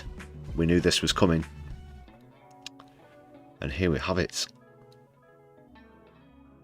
£3 billion, beg your pardon, from the NHS is going straight to Donald Trump. Yes, you heard that right, 3 billion.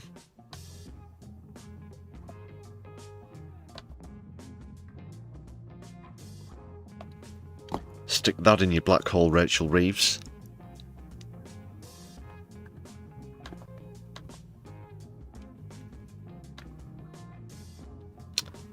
And it's all about the trade deals.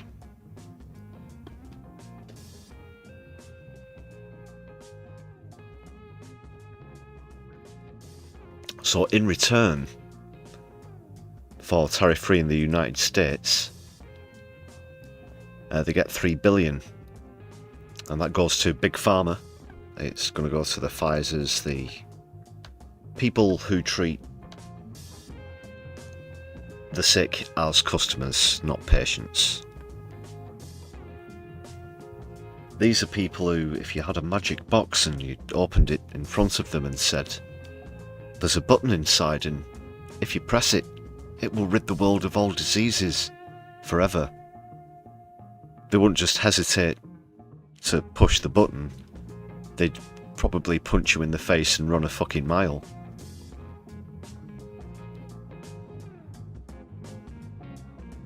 Because that's the opposite of what they want.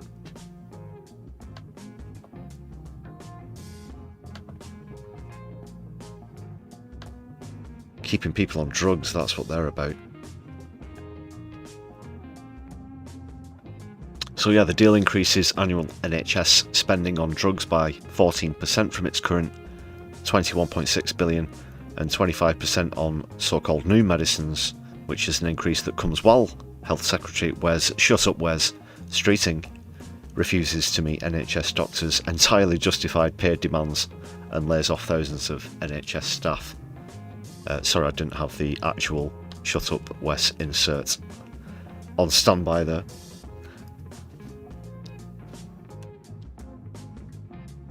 This is crap. This is toilet.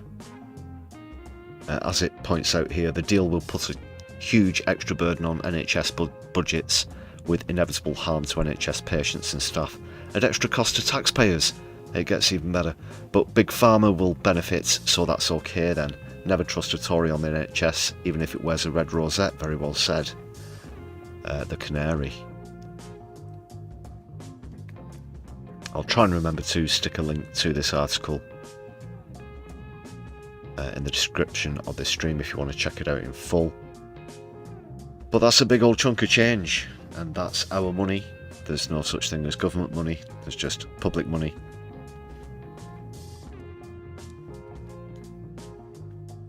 Yeah, he did a great job at negotiating with Trump.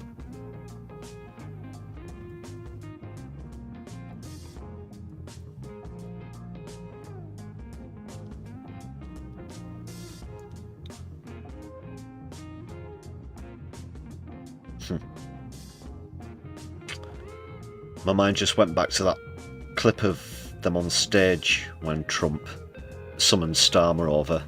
So, where's UK? Come over here. And there's like stood in front of him, interrupted him.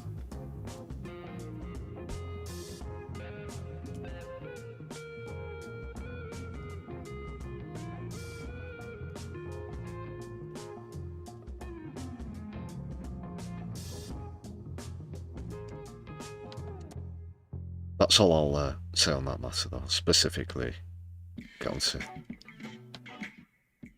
one or two other things, because it's getting pretty late, actually. It's 5 to midnight already. Well, that's flown by. And this is the first stream in December as well.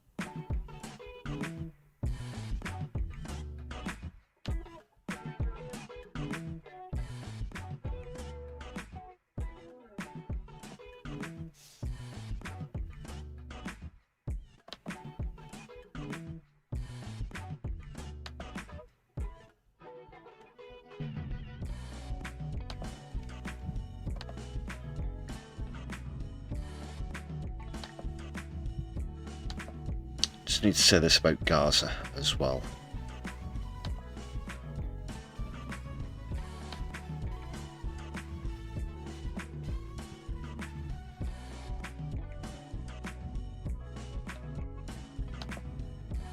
You know what, most Gazans are in these kind of circumstances. What you have to really, they're not even mobile shanty towns.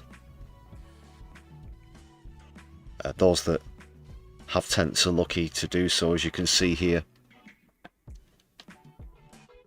They take a year to arrive. That is, if you donate a tent, you might sign up to a cause that helps to get tents to Gazans.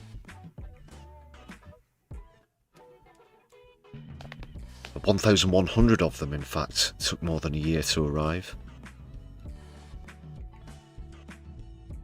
But again, the two-facedness, the hypocrisy, the full outrage here coming from aforementioned David Lammy and Yvette Cooper as well. Oh, sorry, just Yvette Cooper. That was pre-reshuffle, of course.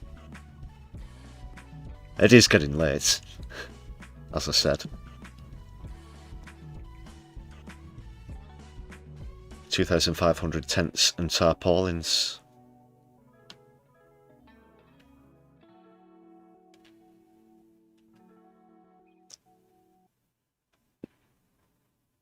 Now, you can't say how many people might have died in that year, which is one of the worst things to consider.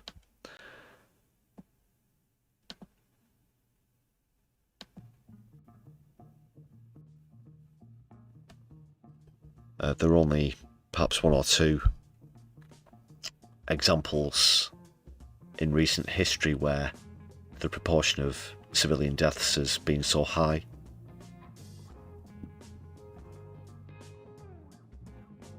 And it's going to be right up there historically forever as well.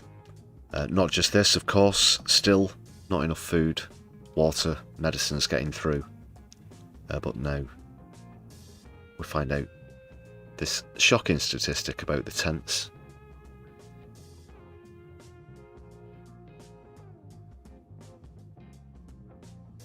So why don't they just pick up the phone and go and complain to Netanyahu directly? Or do they only speak to him, you know, when it's when they're receiving, air quotes, advice on what action to take?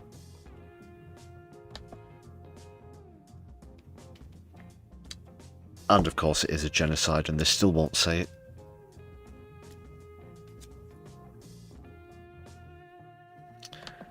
And one shambles upon evil shambles, as you rightly point out there, Andy Carter.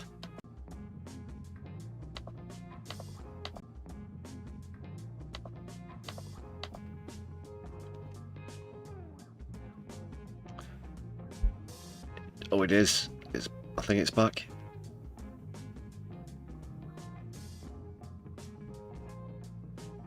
Yep, sorry if anyone experienced a bit of buffering for a few moments there.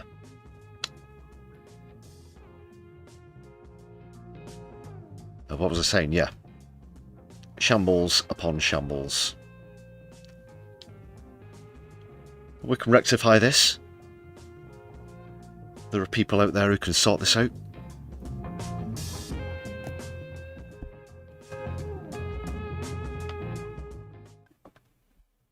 You're a total bloody shambles. And if we're going to win this war, someone is going to have to turn you into soldiers. And that someone, ladies and gentlemen, is me! I'm watching you, Gandhi.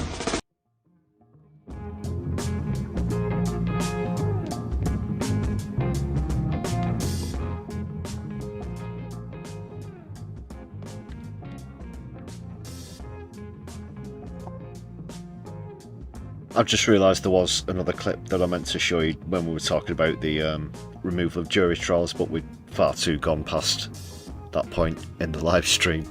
I might wedge it into some other content or what not. I think it's still running smoothly for everybody. That is the stream. I hope so, because the time has come, good people, to say thank you once again to all the members on the channel. 108 of you now.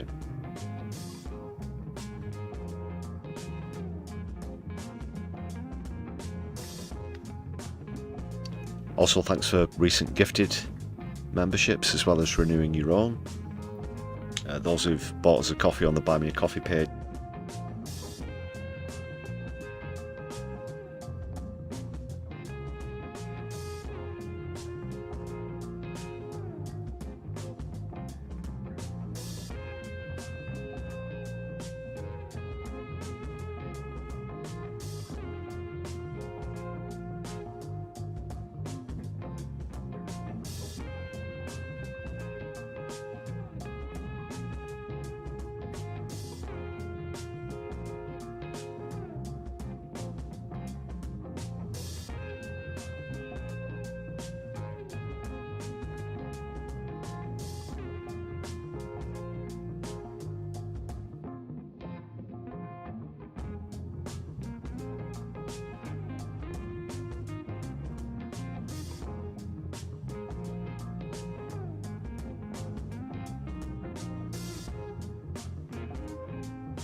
Right, I think the mic's back. Sorry about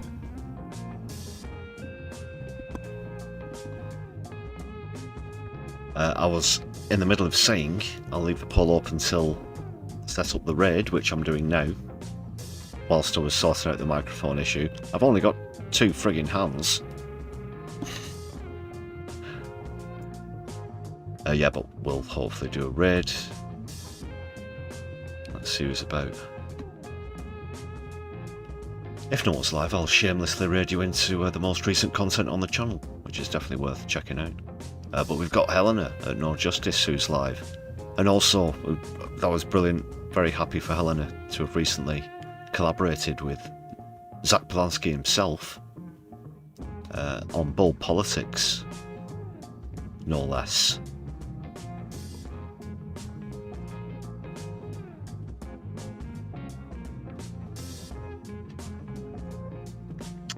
So I'm closing the poll in 3, 2, 1, and the results, people, very close to where it was when we caught up last time, but the ayes have it, unlock by 48%, but 33% of you aren't sure.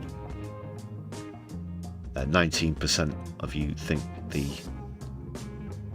your party conference didn't go well. So that's positive overall. Well, I'm pleased with that then. That's a positive sign. I do want that, I guess, to work.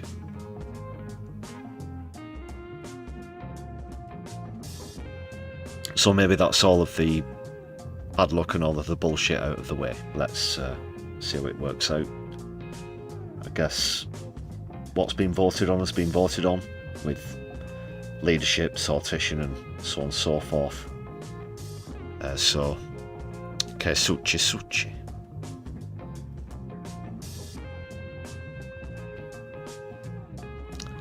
Yes, the ayes have it.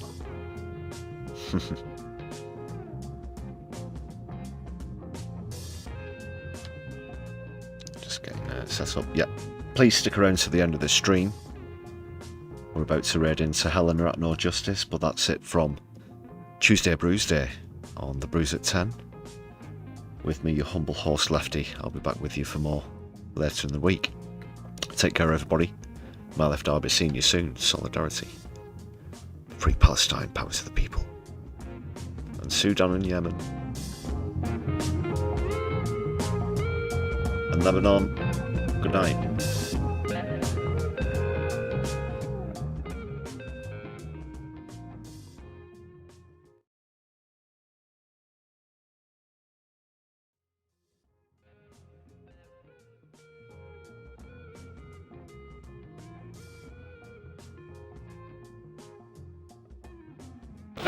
A-R-A-I-D, A-R-A-I-D, on a rim is death machine.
Oh God!